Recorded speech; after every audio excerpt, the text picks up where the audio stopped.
नमस्कार. मुलांच्या मनात ना एक प्रचंड शक्ती दडलेली असते. पण प्रश्न हा आहे की ती शक्ती जागृत कशी करायची. आज आपण न्यूरो लिंग्विस्टिक प्रोग्रॅमिंग म्हणजेच NLP या एका शक्तिशाली तंत्राबद्दल बोलणार आहोत. खरं तर हे तंत्र म्हणजे मुलांच्या मनाची एक चावी आहे, जी वापरून पालक आणि शिक्षक त्यांच्या उज्ज्वल भविष्याचा दरवाजा सहज उघडू शकतात. चला तर मग हे रहस्य उलगडूया. हा प्रश्न मला वाटतं आपल्यापैकी जवळजवळ प्रत्येक पालकाला कधी ना कधी पडतोच, नाही का? मुलांच्या मनात जे काही संघर्ष चाललेले असतात त्याच्याशी आपण लगेच कनेक्ट होतो. आज आपण ह्याच सामान्य वाटणाऱ्या आव्हानांकडे एका अगदी नव्या, शक्तिशाली दृष्टिकोनातून पाहणार आहोत. तर आपला पहिला विभाग आहे मुलांच्या मनातील आव्हानं. चला जरा जवळून पाहूया की त्यांच्या प्रगतीत नेमके कोणते अडखळे येतात. ही काही अगदी सामान्य आव्हानं आहेत. म्हणजे बघा, परीक्षेची भीती असो, स्टेजवर जाऊन बोलण्याची भीती असो किंवा नवीन मित्र बनवताना येणारी अडचण, ही सगळी आव्हानं कुठेतरी त्यांच्या विचारांच्या पॅटर्नशी जोडलेली असतात. आणि इथेच एक उपाय समोर येतो. आणि तो उपाय आहे NLP. आपला दुसरा विभाग NLP, विचारांना एक नवी दिशा. चला हे विचार रिप्रोग्राम कसे करायचे याचा मार्ग शोधूया. ओके, ही आहे NLPची औपचारिक व्याख्या. पण सोप्या भाषेत सांगायचं झालं ना, तर हे आपल्या मेंदूचं युजर मॅन्युअल समजून घेण्यासारखं आहे. सुरुवातीला कदाचित थोडं क्लिष्ट वाटेल, पण खरं सांगतो, प्रत्यक्षात हे खूप सोपं आणि तितकंच प्रभावी आहे. आता या शब्दांची आपण सोपी फोड करूया. न्यूरो म्हणजे काय? आपला मेंदू. लिंग्विस्टिक म्हणजे आपली भाषा, आपण जे शब्द वापरतो ते. आणि प्रोग्रामिंग म्हणजे आपल्या सवयी किंवा विचारांचे पॅटर्न. जेव्हा आपण या तिन्हींना एकत्र आणतो तेव्हा आपण सकारात्मक बदल घडवू शकतो. आणि हाच या सगळ्याचा सर्वात महत्त्वाचा मुद्दा आहे. NLP मुलांना स्वतःच्या मनावर नियंत्रण मिळवण्यासाठी सक्षम करतं. हे त्यांना जास्त सकारात्मक, आत्मविश्वासी आणि शांत बनायला मदत करतं.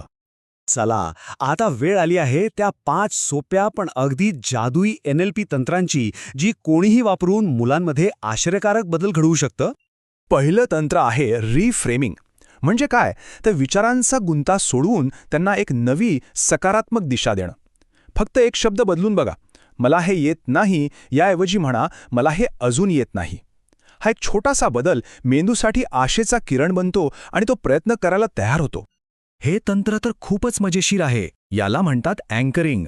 यात आपण एका चांगल्या भावनेला एका शारीरिक कृतीशी जोडतो. म्हणजे जेव्हाही परीक्षेची किंवा स्टेजची भीती वाटेल तेव्हा फक्त ही 2 बोटं दाबायची आणि तोच आत्मविश्वास परत मिळवायचा. हे मुलांसाठी एक सिक्रेट पॉवर बटन बनू शकतं. मुलं स्वतःशी जे काही बोलतात त्यावर त्यांचा मेंदू विश्वास ठेवतो. नकारात्मक बोलण्याऐवजी जर ते सकारात्मक वाक्य वापरायला लागले तर त्यांच्या स्वतःबद्दलच्या कल्पनाच बदलू लागतात. मी स्लो आहे ऐवजी मी प्रगती करतोय, हे एक वाक्य त्यांच्या आत्मविश्वासावर खूप मोठा परिणाम करू शकतं. हे आहे व्हिज्युअलायझेशन. यात एक गंमत आहे. आपला मेंदू कल्पना आणि वास्तव्यातला फरक ओळखत नाही. त्यामुळे जेव्हा मुलं यशाची कल्पना करतात तेव्हा त्यांचे न्यूरल पाथवे खरोखरच त्या यशासाठी तयार होतात. म्हणूनच मोठे खेळाडू आणि कलाकार याचा इतका वापर करतात. आणि हे आहे स्विच तंत्र. वाईट सवयींवर हा एक भन्नाट उपाय आहे. कल्पना करा, एका बाजूला वाईट सवयीचं एक लहानसं अंधुक चित्र आणि दुसऱ्या बाजूला चांगल्या सवयीचं एक मोठं चमकदार चित्र. आता मनातल्या मनात स्विश, वाईट चित्राला चांगल्या चित्राने बदला. हे वेगाने काही वेळा केल्यावर मेंदू आपोआप नवीन सकारात्मक मार्गावर येतो.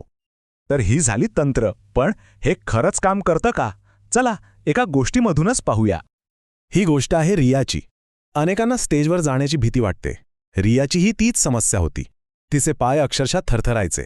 पण तिच्या शिक्षिकेने एक युक्ती वापरली. तिच्या शिक्षिकेने काय केलं? त्यांनी आपण आत्ताच चर्चा केलेली NLP तंत्रांच वापरली. तिला तिच्या आवडत्या सुपरहिरोची कल्पना करायला लावली, सकारात्मक वाक्य म्हणायला शिकवली आणि आत्मविश्वासासाठी अँकर तयार करून दिला. आणि परिणाम? फक्त एका आठवड्यात रियाची भीती नाहीशी झाली आणि तिने पूर्ण आत्मविश्वासाने भाषण दिलं. हेच NLPचं सामर्थ्य आहे. परिणाम खूप लवकर दिसू शकतात. आणि हे फक्त स्टेजवरील भीतीपुरतं मर्यादित नाही. NLP अनेक क्षेत्रांमध्ये उपयोगी पडतं. अभ्यासात एकाग्रता वाढवण्यासाठी, खेळात चांगली कामगिरी करण्यासाठी, नवीन मित्र बनवण्यासाठी आणि राग शांत करण्यासाठी सुद्धा याचा खूप फायदा होतो. तर मग या सगळ्यातून आपण काय शिकलो? आपला शेवटचा विभाग, विचारांची शक्ती तुमच्या हातात. आणि हा आहे सर्वात महत्त्वाचा मुद्दा. मुलांचा मेंदू स्पंजसारखा असतो. तो नवीन गोष्टी पटकन शिकतो. याचा अर्थ त्यांच्या मेंदूत सकारात्मक विचारांचे नवीन मार्ग तयार करण्याची शक्ती आपल्या हातात आहे. सातत्यपूर्ण प्रयत्नांनी आपण त्यांच्या सवयी आणि त्यांचं आयुष्य कायमस्वरूपी बदलू शकतो. आणि शेवटी एक विचार, या शक्तिशाली तंत्रांबद्दल जाणून घेतल्यानंतर मुलांच्या आयुष्यात सकारात्मक बदल घडवण्यासाठी आज कोणतं पहिलं पाऊल उचललं जाऊ शकतं यावर नक्कीच विचार व्हायला हवा.